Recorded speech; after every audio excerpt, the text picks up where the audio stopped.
What do you have? HDMI. I don't have an HDMI gate hole in this. My laptop does. Oh, okay. Yeah, if you could just project the meeting, and I can do everything else from this. Thank you, LJ. Is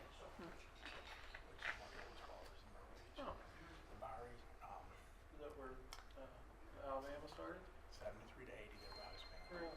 Yeah, it's a neat place. Elaine's I've had a lot of here. good times at the Bowery. Have you? LJ's I've never been there, bud. It's Been to Myrtle wild. Beach. Yeah, we had a blast. We were there Monday and Tuesday night. I saw the best drummer I have ever seen in my Isn't entire that life there. for vacation? He was awesome. Awesome. He made the band, which I've never experienced with a drummer before. Yeah. I don't know what else would be. Yeah, if you just want to set it like right there so that she can hook up to it right there, click through the meeting for me. Jimmy's there, so it's not like. I'll just sit there. Not quite From my ready. yeah. Yeah, that'll be good though. I think a lot of people got burgers last year.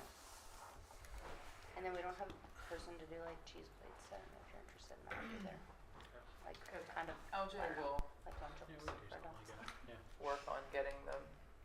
I can't wirelessly connect to that, or it's not staying connected, so I apologize.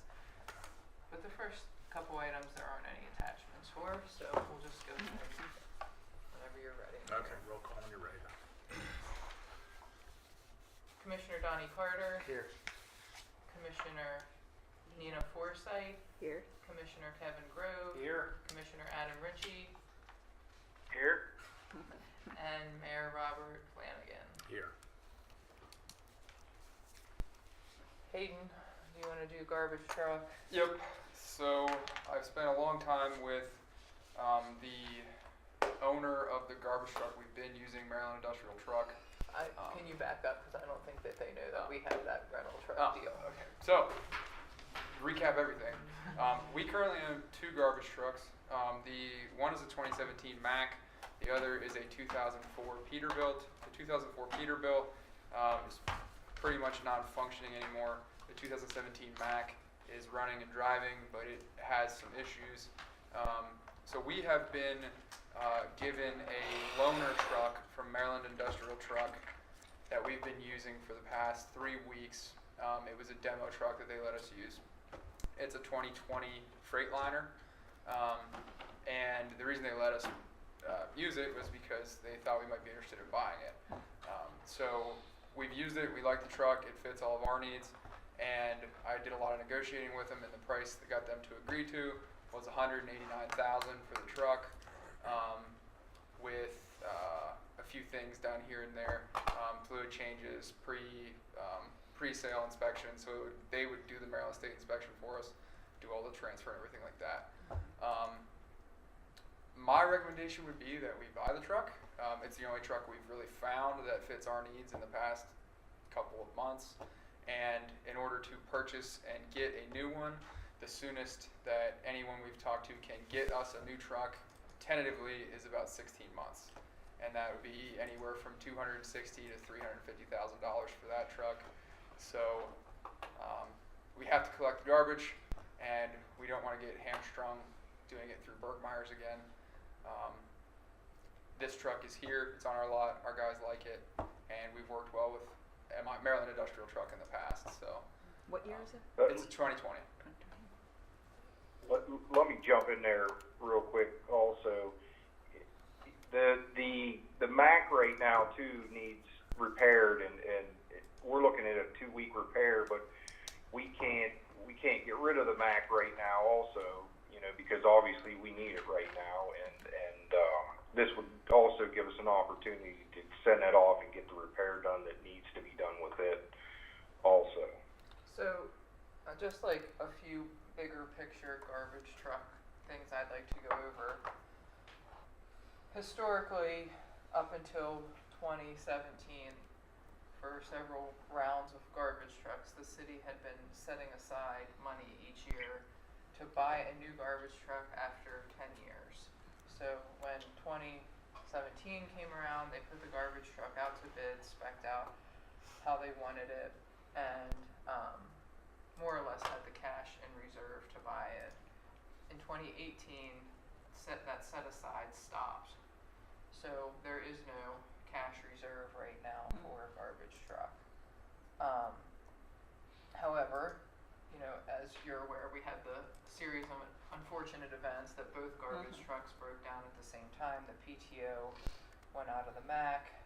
The Mac hasn't been the best truck for whatever reason. We think it was just a lemon, a light lemon. But the Peterbilt is, you know, almost 20 years old, and they had it up at Cobra. It's been a coverage for a month and a half. Diesel in Garrett County. They couldn't identify what was wrong with it. Went so far as to send the injectors away to test it. The injectors are fine. So this truck is not available for rent. This truck being, This The loaner? 2020 Freightliner. I'm sorry. that's okay. It has a Cummins engine. It has a Allison transmission, which is, you know, both things that we would look for in a new truck anyway. It's clean. It has a bench seat, which is different for us, but that means if they're caught out in a thunderstorm or just riding to the landfill or whatever, they can all just hop inside, which is a nice improvement. And so what I would propose is using ARPA funding to purchase that. ARPA funding encourages the purchase of used equipment. We're able to save about $80,000, and you can't really, by buying used, you don't have to do the procurement, I assume, with ARPA funds. I think in this instance, it would be an exigency. Yes, well, that's true. Yeah. So, It's also the only one like east of the Mississippi that fits our needs. I Yeah, mean, iWorQ. it's an unfortunate situation we're in right now, but, you know, in a couple years down the road, we're gonna have two vehicles that are both worth something and have equity in them. So, you know, if the mayor and council at the time decide that they want a new truck, at least we're like getting to the point that we can continue to provide reliable trash collection. The That- second vehicle being the Mac? Yes. Yes. Okay. Yeah, the So Mac- we're hoping that after this fix, it will actually Yes. not be so lemony? It just has a, Right now, it just has a slow coolant leak, so we can run it and just top it off with coolant. But the repairs are going to take 2 to 3 weeks, which if we're using the truck, we Yeah. can't afford to. Right, So right. by acquiring this truck, it gives us the opportunity to send that truck off, get it done right, and then have our primary truck and our backup truck like we've always had, so that we don't run into the two trucks down at one time issue ever again. Is the Mac under warranty? Like, Not anymore. what kind of warranty did we get when we bought it? It would have been a manufacturer warranty on the truck and chassis, which would have been like a 5-year or 100,000 mile, whichever came first, which would be up now. And then the Packer on the back usually comes with a smaller warranty. And then the PTOs are only good for about a year, which is what we've had with our truck. The warranty on that one would be a manufacturer warranty on the truck, so Freightliner's warranty, and then the garbage compactor on the back, along with the PTO, is all covered under a dealer warranty, which is 2 years. I have it written down upstairs, but this truck will have warranties for everything, taking us out for at least 2 years, and then somewhat longer on the truck itself. So, but the Mac, to answer your question, the warranties on the Mac are expired. So, and the one good thing about this truck is the Packer and the truck itself are all serviced at the same location, whereas with the Mac, the truck is serviced in Baltimore and the Packer is serviced in Pittsburgh. So,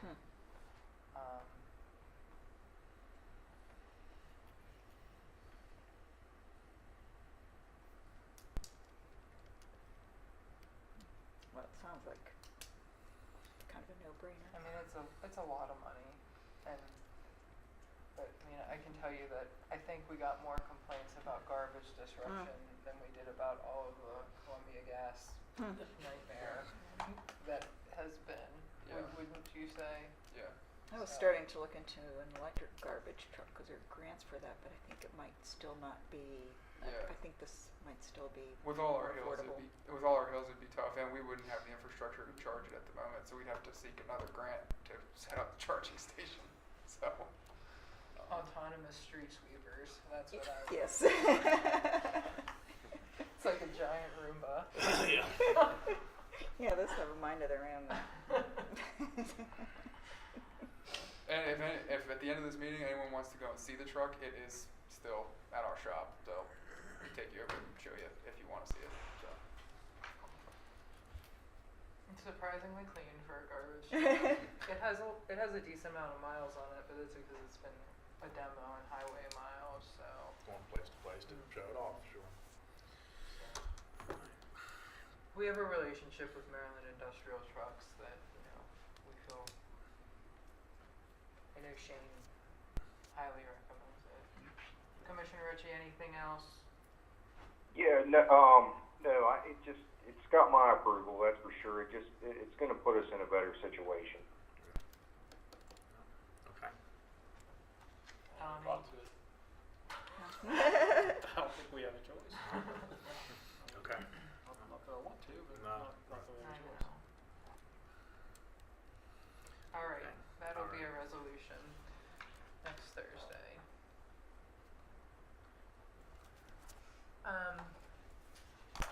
The next one I didn't put on executive session or closed session, so I'll just speak generally about it. But we are under contract for 28 and 30 West Mechanic Street, and there's another property in that area that you had indicated interest in obtaining to make that a larger downtown parking lot project. Two important things on that: the property owner agreed to the offer, and the property owner agreed to a phase 2 environmental site analysis, which should be done by Triad Engineering. That's about $9,000. But I think that's a big deal. That's what MDE is advised for that property. So, and I have had some correspondence with MDE that as long as nothing's earth-shattering, they'll work with us. There's some grants available for remediation, things like that. So I think that that particular property as part of the project can really end up being a win-win. The sellers are willing. They're just trying to refinance some of their other properties and want to make sure the sale goes through before they do their refi. So they're anxious to know one way or another. So obviously all the details will be available. I don't have a signed contract from them yet, but I expect to by next Thursday, and that'll be available at the council meeting. Sale is pending the results of the. Yes. Okay. Yeah, I mean, with the understanding that we expect some kind of contamination that can be remediated, but if it's like $7 billion, but yeah. Okay. So everybody good with that? Yeah. Okay. That was one of the things that turned out to be maybe easier than I expected, which doesn't happen very often. Okay, for the ARPA, I guess there's a few things that, well, I have a few needs on here. But the more just prior to this meeting, Hayden and I were in a combined sewer overflow consent order meeting, and between the funding changing potentially with the CSO elimination projects, there are being potentially additional money in the form of grants or maybe just loan forgiveness with this infrastructure bill that is all just more money into the MDE programs, and we're not really sure how that looks. It'll be funneled through the state then. Yes. Like through the program, it's just more money to the programs we normally apply to, is what is what we're being told. And then the lead copper rule revisions and having to do that inventory and not knowing what those grant programs are going to look like and what the city's match on that. There just feels like there's been an overwhelming amount of water and sewer things come to light since that ARPA priority list was developed late last year, early this year. So, I think what I'd suggest is Hayden doesn't have an estimate on his smoke testing. We know we need to do that for the CSO project. The armory floor, I think, the reason the armory floor is on there is it really needs refinished. It costs about $20,000, and it was refinished 18 years ago, and POS won't pay for it until it's been 20 years. Finished 18 years ago. It was refinished just a year or two ago. Like the complete grind down, Yeah. the complete redo. Like we've been doing the resurfacing, but like I guess every so often you just have to. Stuff all Take the it down and layers. start all back Yeah. up again. So if you want to,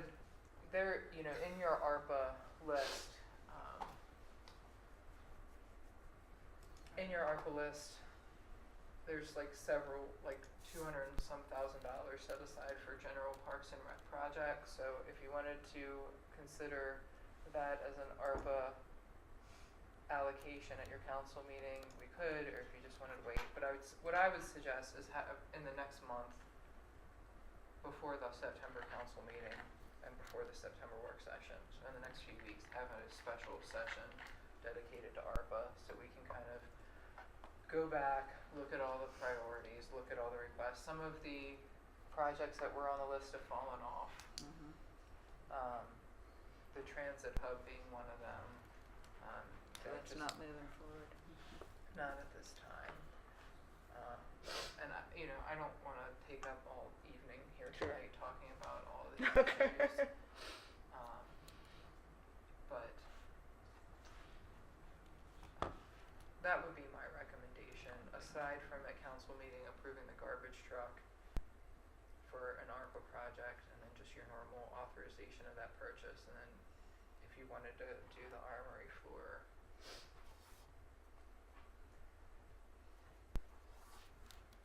Yeah, you good with that? Yeah. I think On the park, we've been talking about that for over a year, so. and on the Parks and Rec side, kind of in the last month, we found out that the county has a surplus of POS money, so they're dumping a ton of money into Glendenning. What was your request? 68,000. So, So, What are they gonna be doing up there? the concession stand and bathroom building down by the rec league softball field part of it will be torn down and then reconstructed to have better bathrooms and fix the grading down there, because that facility gets used for a lot of things now, like camps and stuff like that. And then improvements to the drainage and sewer lines out there, so we don't have any more sewer backups or ponding water. And then just some general cosmetic stuff, fencing and cleaning it up, patching potholes, little odds and ends. So. are we tar and chipping the street through Yes. there? Yes, the whole, from the Little League baseball field out to the start of Cougar Field, so basically from the bottom pond to the upper pond, including the parking lots in between, will all be tar and chipped, and that'll be basically what's called a new construction tar and chip, so it won't be typically what you see put down on a road. It'll be a thicker layer of tar, larger stone, then a thinner layer of tar and smaller stone. So it's a lot similar. It's a lot more as if you were paving as opposed to just throwing tar down on top of gravel. Okay. And the county is heading that up and doing that for us. So. Cool. Okay, so garbage truck and the armory floor is what I'm hearing. Okay, very well, thank you. And then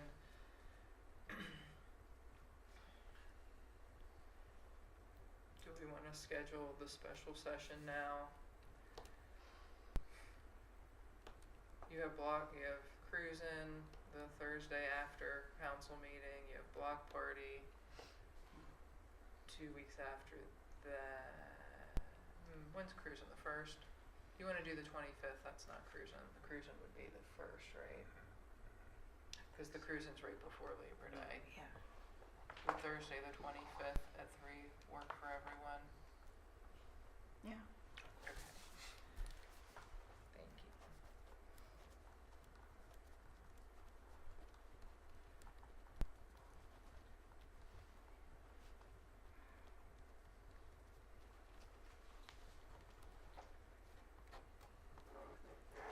Okay.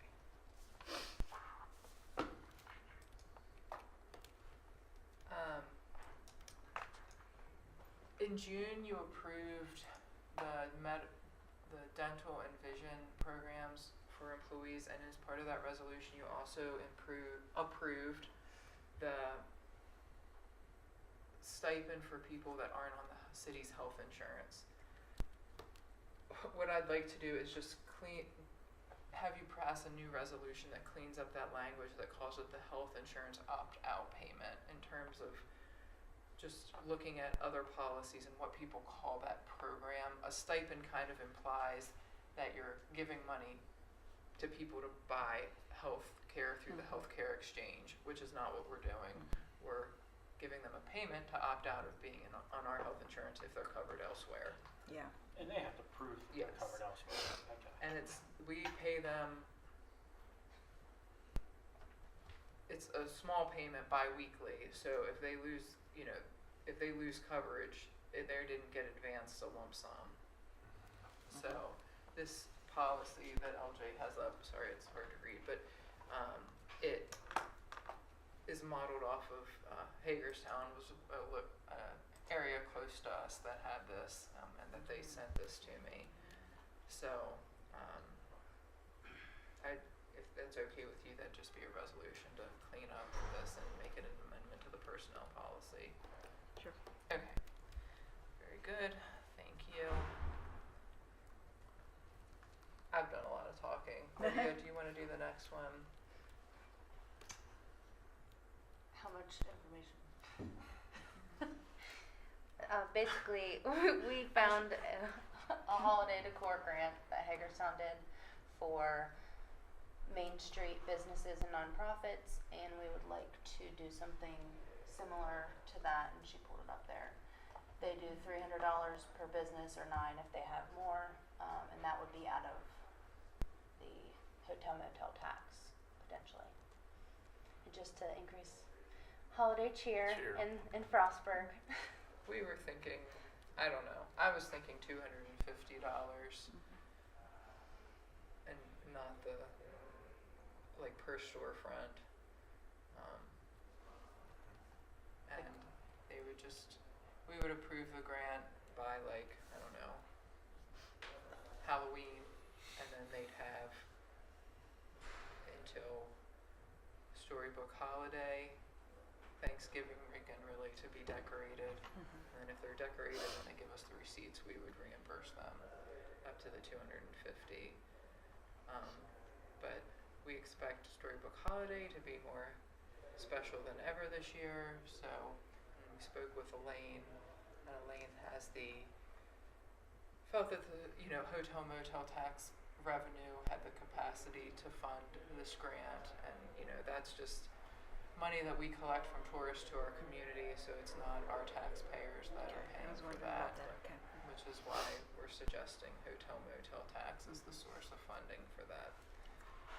Is there a cap then on like the total amount that we can? I mean, you tell me. I mean, I don't buy that many Christmas decorations. No, so, I mean but like How that. many businesses can Yeah. apply? I'm not how many business, but like it's kind of first come first serve, Yeah. I guess, up until we reach a certain, I don't know, whatever the hotel motel tax. So if you had 250 and you had 10 businesses apply, that'd be 2,500, which isn't too bad. So I don't know that we'd get. A dozen's 3. If you had a dozen businesses, that'd be $3,000. Do you want to say 6? Play it 6. There's like, remember that time we walked every one of those businesses? There's 90 of them in town. Well, Well, maybe doing the business district instead of Main Street would be more appropriate. Yeah, Mhm. the Yeah. downtown. I would agree with business Yeah. district, We don't wanna pay for Burger King to decorate. Put a roof on the- You need 5,000? Do you think 250 is enough? Yeah. Especially when Big Lots comes. Yeah. Okay, 250, $5,000. Let's go 5,000. Okay, Okay. very good. That would not be a resolution, but Okay. we'll, with your consensus, we'll Okay. implement that. I thank you. Adam, next up is the street department foreman. Yeah, Would you like to take the lead on that? sure. Yeah, we've been, well, it's something that me and Shane have been talking about for a while now, is getting somebody else into a position to run another crew. That being different projects around the city, and, you know, as far as, snow plowing goes too. We had Ryan fill in for Tony, while he was off, and, you know, he did a pretty good job at it. Not that, you know, we are gonna put it out there for everyone in-house, so, but, yeah, I think it's a good thing just to get somebody else in, you know, in a leadership position down there to, you know, somebody with experience and that, can oversee, you know, another crew.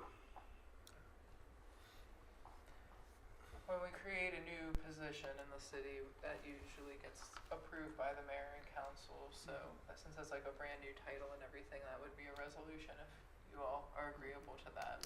Yeah. Okay. Not a net increase in employees, just a It would be a promotion for whoever gets. correct. Yeah, it would still be 12 people in the street department, just one reclassification. Aiden, you wanna do the next one? Yeah, so our watershed forest management plan, every few years we do a timber harvest there that we go through the Department of Natural Resources.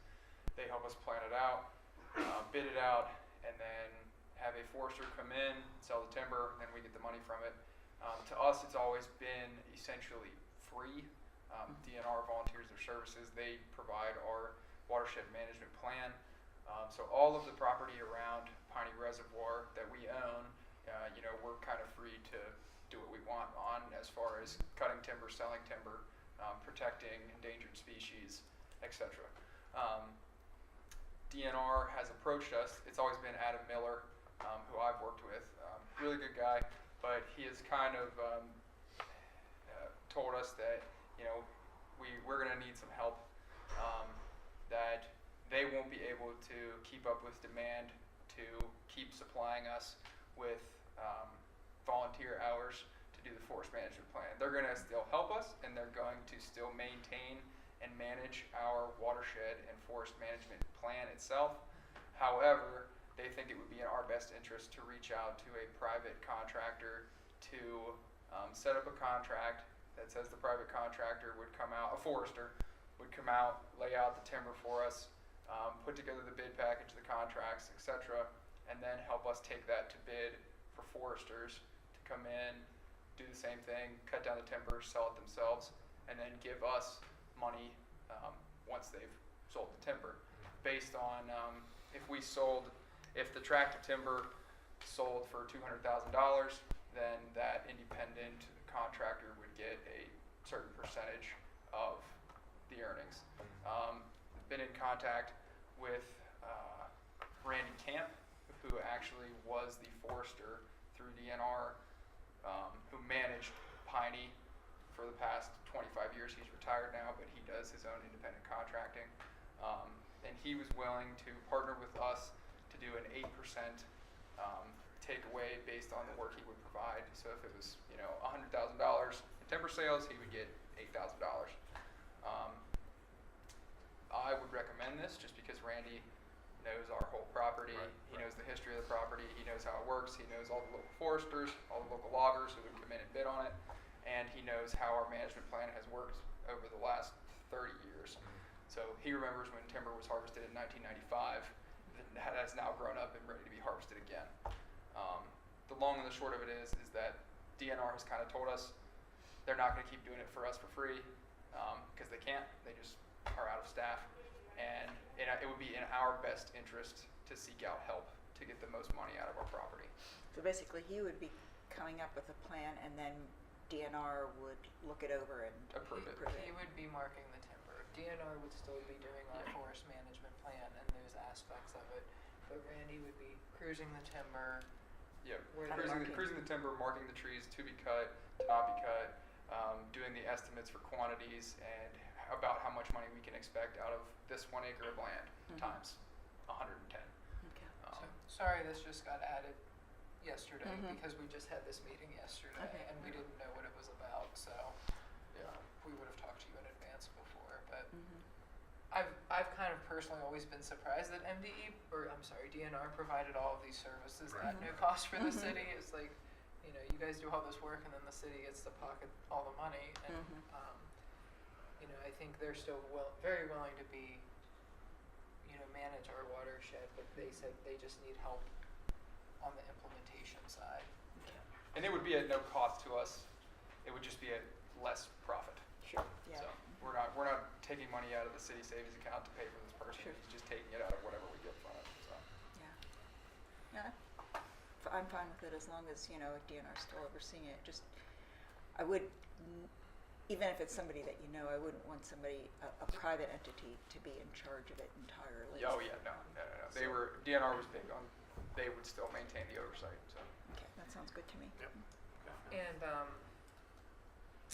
they would like to do a sale they'd like to have this timber marked for sale this fall and put it out to bid this fall. There's a pretty nice stand yeah, that 92 acres. that they're recommending for harvest in accordance with the plan. Selective? Yeah, they said there's a lot of really good regeneration already though, so it can probably be a little more intense of a harvest than normal, but Seems like demand is, I don't know if it's demand that has gone up, because it seems like there's a lot of timber cutting in this Light- area in the last, from what I've heard, light woods, light maple Mhm. is like through the roof right now, and white oak. Maple and white oak are the two that we have a lot of. So the estimates for those 92 acres roughly would be about a $200,000 return for us, minus whatever we take out. okay, sounds good. And that just goes back into maintaining the water system. Right, yeah, which, Which that'd be good, 'cause that's a better chunk than the last two. Yeah. For sure. Sounds good. Okay. That'll be a resolution then. It probably doesn't need a resolution, but just because it's a little out of the box, I think it's best to just identify that relationship's changing, so. and if anybody wants to go back, it'd be easier to identify that way. Yes. To find it. Sure thing. I wish I had some of those. I bet. Miss LJ, Planning Commission.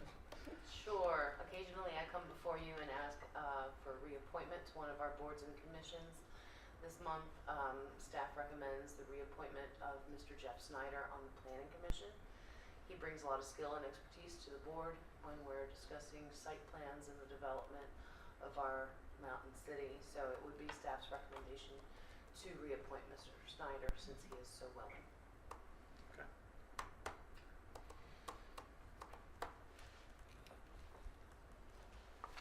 Okay.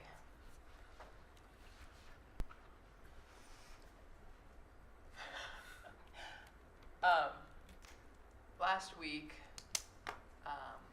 yeah, I was contacted, I had some correspondence with Borden Mining Company, and they informed me that the city mows their field up directly across from Field 8, or otherwise known as Cougar Field, for parking.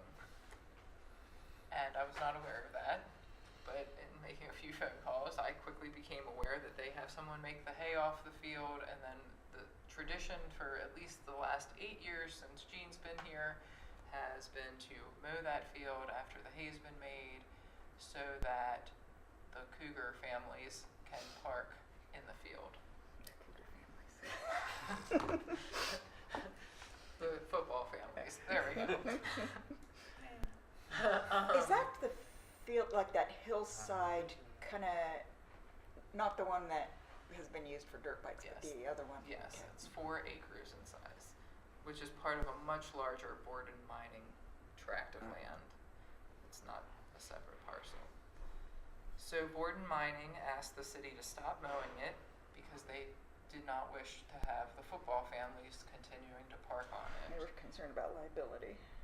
And so I made, and they, of course they said if there was an agreement that we're not aware of, please advise and we'll honor the agreement. Well, I went through all the files, I called a half a dozen people, talk to this person, talk to that person. There's no agreement. I think it just gradually happened over time and got to be to a situation that's just beyond what Borden Mining wants to see on their property. In addition to that, Borden Mining is working with the American Chestnut Foundation, and the American Chestnut Foundation went through all of their property and identified those 4 acres as the perfect place to plant chestnut trees. So now, because of that, Borden Mining is really not interested in a long-term lease. We're selling the property. So through many emails, they've sent me they've agreed to lease it to us for the remainder of this year to get us through football and soccer, where every parking space up there is taken and the park is just full. They've agreed to lease it. The city would, insure it. Our liability insurance covers beyond what they're looking for. And then a hold harmless agreement. And, I spoke to Michael Cohen. He's fine with it. The fee would be for the leasing for the remainder of the year between what they want for a lease rate and legal fees, it would be $1,000. So until we can meet with the Cougars directors and just take a look at our options up there, which are fairly limited. This I thought was the best stopgap measure we had at this point in time to get us through this season.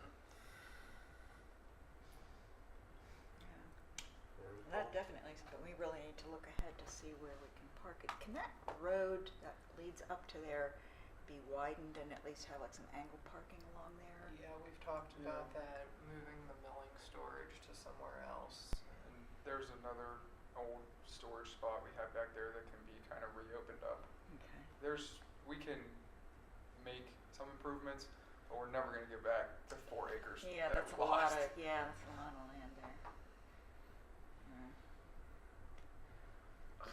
Gonna have to ask We're gonna have to the work with Cougar them. families to carpool. Yeah, I have to work with them a little, because I was just kind of weird that all this just came up, because I was talking to some folks that they're involved, and they've changed the way they schedule their games. And instead of it being like the A squad plays and then they leave and the B squad plays and they leave, they're playing a part of a game and then the next group comes on. The idea is to try to keep everyone there for the whole event to help drive concessions up. Yeah, that was what the oldest kids play a half, then the middle-aged kids play a half, then the pee-wee kids play a half, and then it starts back over. The oldest kids play their second half, then boom, boom, boom. So you have all 150 kids and their families times 2 there for the whole time. Yeah, there's 100 plus football players. So it's grown exponentially since Cougar Field was built too. And then there's all the cheerleader families. Yep, and cheerleaders. And it's not a Cougar thing that the Cougars just say we're doing our games this way. It's the league. Oh, Yeah, the league does their games that way. That's not just a Cougar thing. So I think they've always done them that way. Yeah, ever since when I played, that's how it was done. Yeah. But so So staggering the parking isn't an option in terms of time. But Maybe they could talk to Weimer in the field on the other side. yeah, we talked. We are gonna approach him and see if that's an option. Even though they're using that for dirt bikes. Joint use, multi-use. Multi-use. He's got his Miller Bottom dirt bike track now, so. Well, they're still, I can hear them from my house. Yeah. They're really loud. I'll have a plan B for next season. Yeah, we will. Yeah. I expect I expect that lease to be a simple, straightforward lease based on the terms they sent me. I hope that we have it by next Thursday, but I'd like you to approve it next Thursday so we Sure. can just get this in place. Yeah. Okay. That's what I got for coming in one day and thinking, I'm gonna get stuff done on The my day, to-do right. list. Okay, so somewhere I have a handout for you. There it is. Do you want to start with this one, Kevin, or you want me to start? I guess I can start with it. This is it's called the LEOPS pension, which is Law Enforcement Officers Pension System. It's a little different than the pension system that we're in, that it allows a police officer to get out after 25 years service, no matter what your age is. The pension that we're in now, your age and years of service have to equal 90, which would mean that you would have police officers working, if you started later, would be working even longer than what I worked, and I retired at 63. No, it's not quite that bad. It's like 24 and a half and 35 and a half. If you started at 24, you have to work like 35 and a half years. Yeah, because you're 54 and a half plus your 35 and a half years of service gets you to 90. Get you a nice- So if you start at 21. If you start at 21. Yeah, I guess that would work different because when we went in to the pension, they only bought half of our Right, time. exactly. So yeah, Which is why I had 41 years, but only got credit for 26. right. Um, So yeah, But at any rate, it's a better pension for police officers, and the one thing with it is it seems to be one of the things that's keeping us from keeping police officers, because they're going to the departments, and Cumberland City, the sheriff's office, the campus police all have LEOPS. So it's a better pension that makes it more attractive for our guys to leave and go into that pension. But I think Nick can expound on a little bit too. Yes, sir, I'd be glad to. I will certainly talk as much as you like. I probably shouldn't be a primary participant because I would potentially be a beneficiary too. So I know Ms. Stallman's ready to talk some about it, but I would reiterate what Commissioner Grove said. I mean, all the departments in Allegheny County are in the police pension system as opposed to the regular pension system, and it's certainly a competitive factor in our recruiting and retention. And, the older people are doing patrol work, the greater the risk of injury and those sorts of things, and serious medical complications too if someone's assaulted or injured on the job. So there are certainly a lot of benefits. It's been the trend in Allegheny County. I think all the departments, I'm not sure what Oakland status is currently. They were in LEOPS, but Garrett County, Allegheny County, Washington, most are in a comparable, either LEOPS or they have a comparable plan of their own through their county government or whatever it may be. so you can see that there's a huge annual difference between what we currently pay Yeah. and what LEOPS would be, to the tune of almost $330,000. That's my rough calculation, based on our current budget numbers. So I don't have a whole bunch of confidence in that I did it right.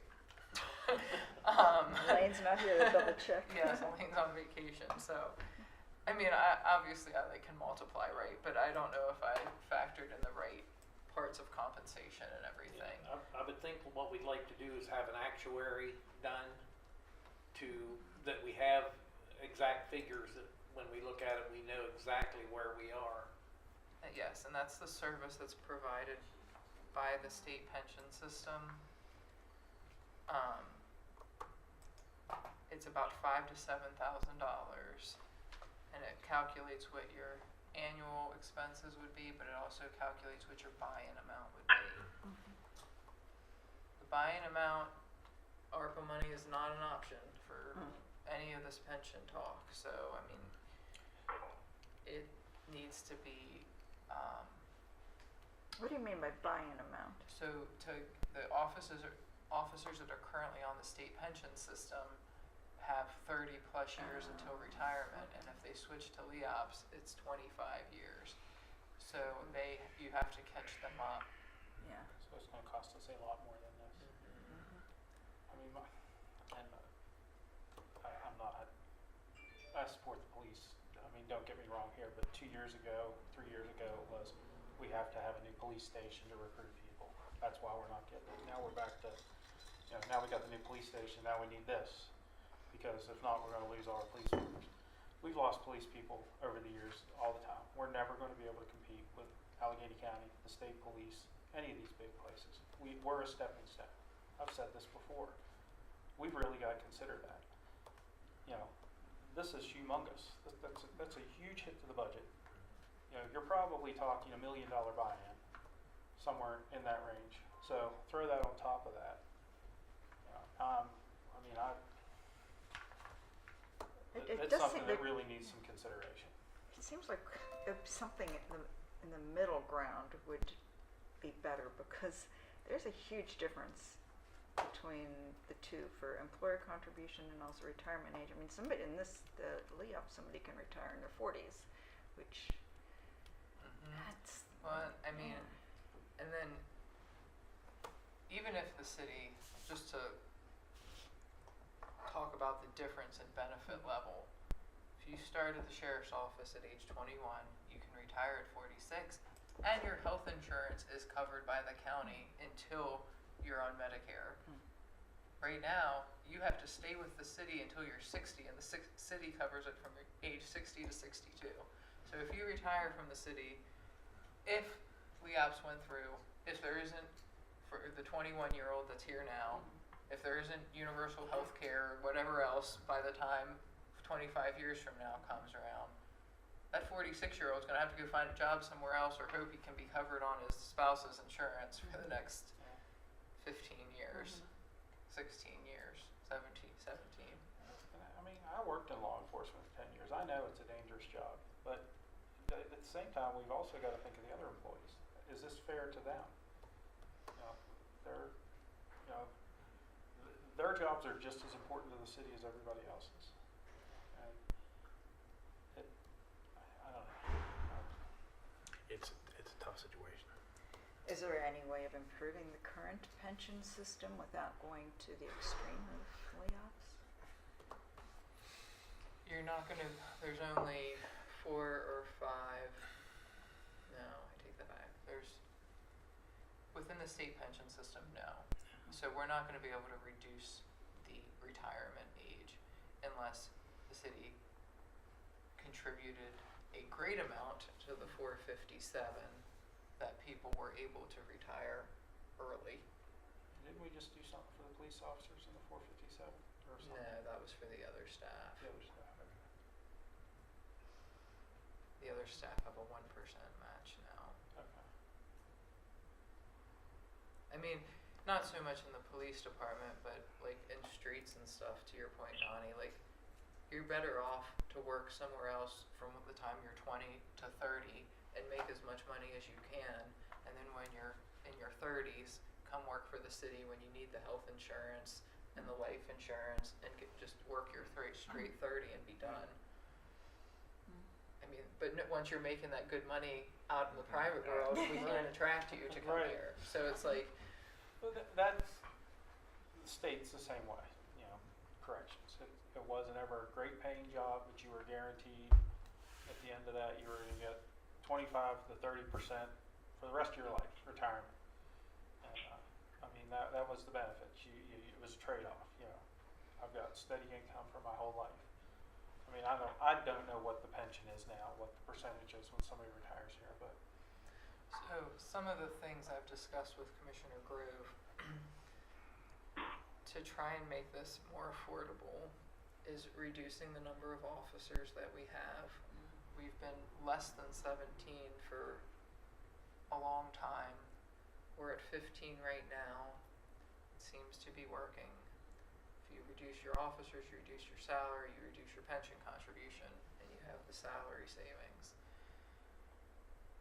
With less officers, you need less vehicles. In the past, we had a fleet of vehicles because they were all old and junk and breaking down. And now, you know, we have these enterprise vehicles that are new, and with a replacement plan for them. So you reduce the number of vehicles, you reduce the fleet payments. So my recommendation would be to get the actuarial study done, so you can just see what it actually is, and then, you know, strategic decisions can be made, whether it's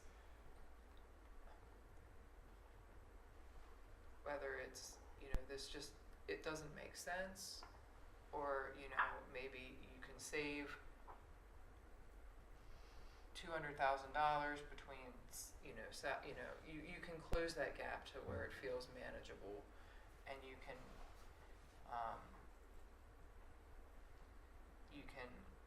make that difference. I think in one regard, there are always going to be people jumping the fence, but when you're a 21-year-old and think 46 or 54 and a half, like 9.5 years of my life, I'm just going to go stick it out at the sheriff's department or the city of Cumberland, because that's 9.5 years of my life. It's hard to compete with that. Just get studied on. See where we are, see what that costs, and see where we can maybe shave some things. If it's not, if it can't do it, we can't do it. Okay. I'd like to know exactly what the hard line is. Yeah. It's better to Okay, make decisions Johnny? based on. Okay. Adam? Yeah. Okay. Yeah, I'm good. Resolution for that. To get it actuarial study. Mr. Lindsay, thank you.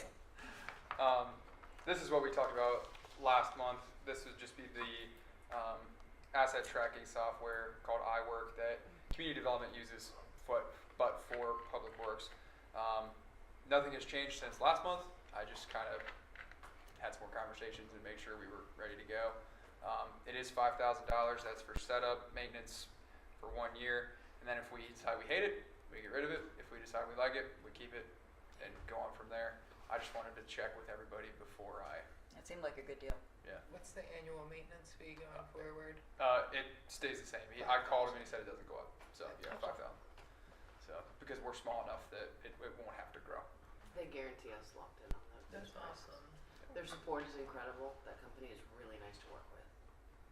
Community development runs like a whole new machine using that software now. So it's really helpful. Sweet. If everyone's okay with that, then I will proceed. Yeah, good. Yep. Looking. Okay.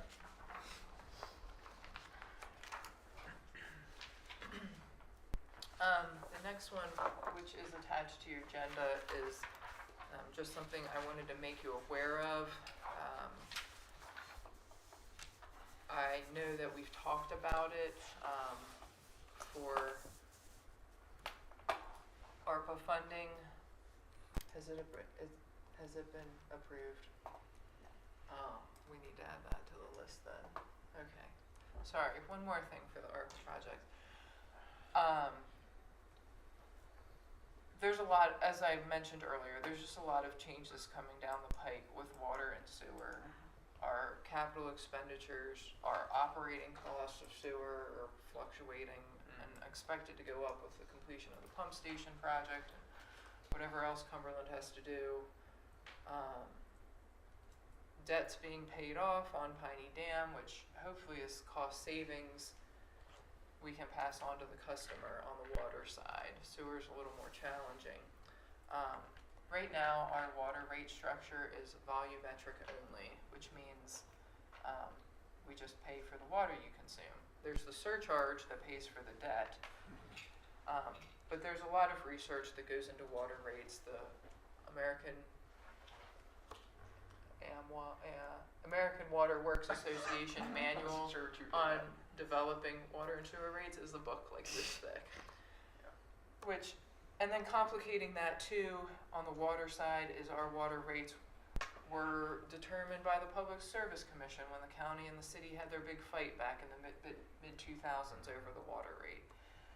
So, in talking with the county and Cumberland to a lesser extent,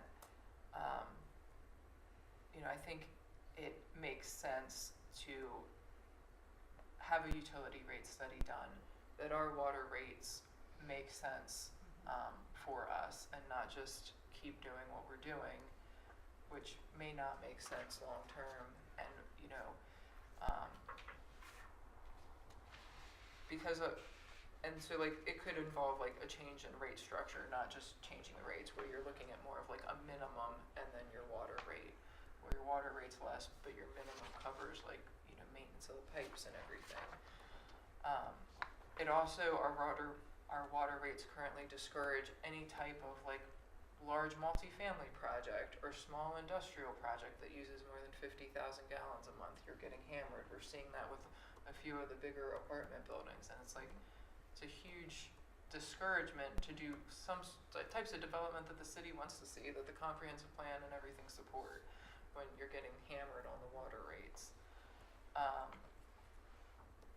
So, looking at several different jurisdictions, RFPs for a utility rate study, I put this together. What I'm hoping to do is get this out tomorrow, so that I need to adjust my timeline a little bit, but that we have bids back and a recommendation to the mayor and council before their September council meeting, so that we can have recommendations to you for budget season next year. One positive thing is, in reviewing a lot of other jurisdictions' utility rate studies, is most people do this when they're operating in the red, which is not what the city is doing. So, kudos to you on that. And They're already deep in trouble. Including Rockville was one of the cities that a lot of this came from. So let's not get deep in it. So that's just, I just wanted to make you aware that that's going out, that we will need to approve that as an ARPA. Well, maybe that'll have to wait till September because I have no idea what it's going to cost. Okay, never mind. That'll wait till September because of not knowing the costs. That's all I have. I have two quick updates for everybody. Paving starts next week. Belt will mobilize on Monday, and then there should be asphalt going down by Wednesday.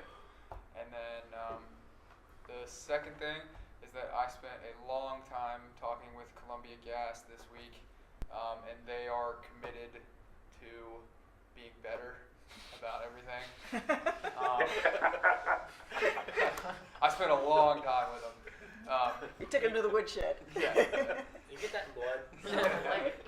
And the way we're going to move forward because they have a project in similar size of this next year, starting this fall. The way we're going to move forward, starting today, is that everything on Columbia Gas's side will go through one person, and it will get relayed to me. Everything from our side will go through me and go to that other person on Columbia Gas's side. So if you guys get a complaint, a Facebook message, you see something yourself that you're unhappy with, relay it to me, and then it goes straight to Columbia Gas, and we're just going to keep a running log of things. And they are committed to being very open to our requests as far as changes we want to see, how we want to see things done differently, being more open to the public HR type stuff. But they are committed to being better. And if you get anything, just send it my way, and then I will crack the whip, so to speak. When do you start vacation? None this year. What can we do? What, Benito? Yeah, Benito, the gas station. I mean, it's been 4 months they've been down there. Benito's closed I don't know how many times because of this. Nathan says his business is off 40%. Yeah, I brought it up to Columbia Gas and went back and forth with them about it, and unfortunately, I don't think we can do anything because Columbia Gas and Northern Pipeline never shut them down, told them they can't go in. If we want to pursue reformations with Columbia Gas, I guess we could try, but from everything Columbia Gas has told me, that's just... Do you want us to ask Michael Cowan what we can I do? think we should look into something because if they're going to have other projects up here, I mean, I can't believe Benito survived, honestly. I mean, it killed him. Every time you went down there, that you know, they had the cones blocking his driveway, or they hit a water line and he couldn't work. So for them saying they never shut him down, True. that's a bunch of BS. True. It wasn't a court-ordered shutdown. Right. Yeah. Yeah. Well, I know Nathan told me, he said he was down 25,000 gallons the first month that they were. Mhm. So, and that doesn't include his other. Well, to get in there, I went in to get gas there, Nathan's the other day. I had to go around them, get gas, and then I had to turn around and come back out. Like, I mean, they make it impossible. And even when they weren't working right in front of those places, they still had cones. They had more traffic control people working than they had people digging holes. Yeah. Yeah. I mean, That's on you, Hayden. Not you. no. But I think we need to look at something, and even if it's just for the future, because if they're going to be up at the other end of town this year, what's going to happen to those businesses up there? Yeah, and that's what we're trying to get. I'm trying to get ahead of now is how we can try and mitigate that moving forward. And we're also going to loop it. State Highway is more receptive to working with the city now. So that was where a lot of the headbutting. That was where a lot of the headbutting came from too. Is that State Highway was running all the stuff on Main Street and not coordinating with myself and Columbia. They were coordinating with Columbia Gas and then not myself. So now we're trying to learn from this one and work better as a team between State Highway, myself, and Columbia moving And forward. even like what's been going on the last 2 weeks, the paving, they could have been doing that at night. The when State these Highway, big- you can't work at night on State Highway. Yes, On you- weekends. On weekends. Sorry. They work at night. But They the may- reason we shut down night work was because of the residents outside not wanting the noise. Yeah. So. Yes, we get those complaints when Yeah. we remove the snow on Main Street. Yep. Yeah. And I wasn't keen on getting those calls at 2 a.m. But it'll be the same way next year because all their stuff next year is in residential areas, and even if you start night work, if you hold them off until 5 o'clock and say you can work from 5 until 10, imagine all the calls we're going to get for people trying to get home after Yeah, work at 5. right, yeah. So You got a pretty good map of what's happening next year at this point. yeah, we don't have every pipe, but I have the That's all right. footprint. Yeah. That'd be helpful to share that with us sooner than later. I Yeah, guess. that's our plan too. Is that as soon as I know the exact footprint, we're gonna relay that to you guys and the public. So. Yeah, I suggest if I know Mike's bill's gonna be $200, just add that to it. See if it'd be worth, if we talk to Nita, talk to Nathan and stuff. Yeah. Michael Cohen has been busy with Frostburg this Yeah. month. It may come some type of fruition, but yeah, I mean, there's gotta be some retribution for, and we gotta have natural gas, that's all there is to it Right. at this point, but, yeah.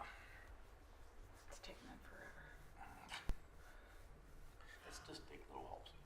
Well, it wouldn't have been bad if it was like 4 months of all over the place, but it's been 4 months and there's 2 blocks. Yeah. I mean, It wasn't that many cross lays. Had to come down to it, it really wasn't.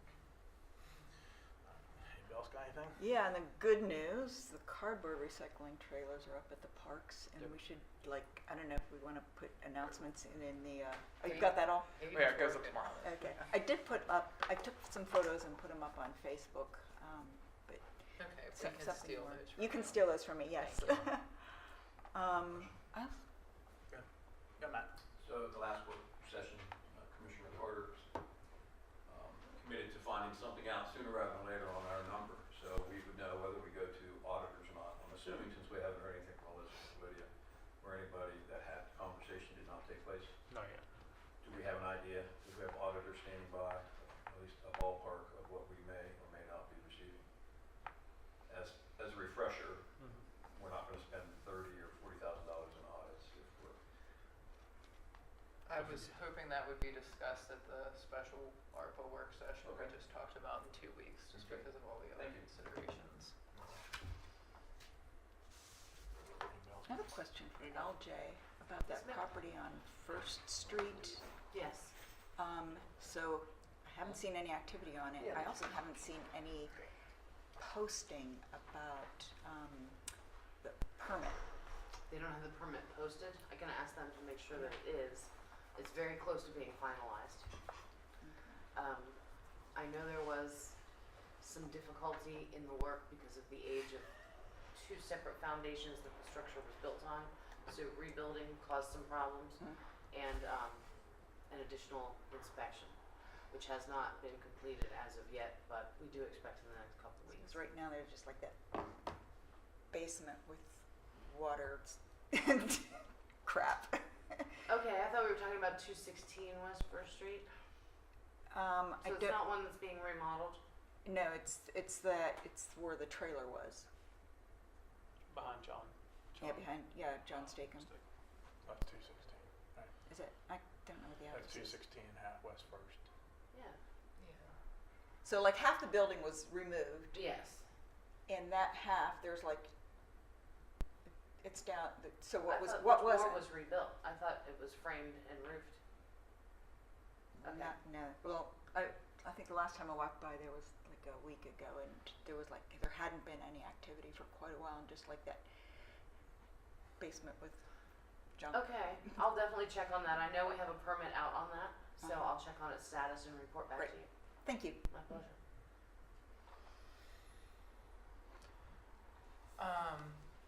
Due to a scheduling conflict, I think everyone was agreeable to changing the September 15th council meeting time to 3 p.m. I suggested a park, but then I forgot all about all of the technology Yes, that we have right. at this building now to Right. live stream. Yeah. So if it's okay with you, I'd suggest just having it here. Sure. Okay.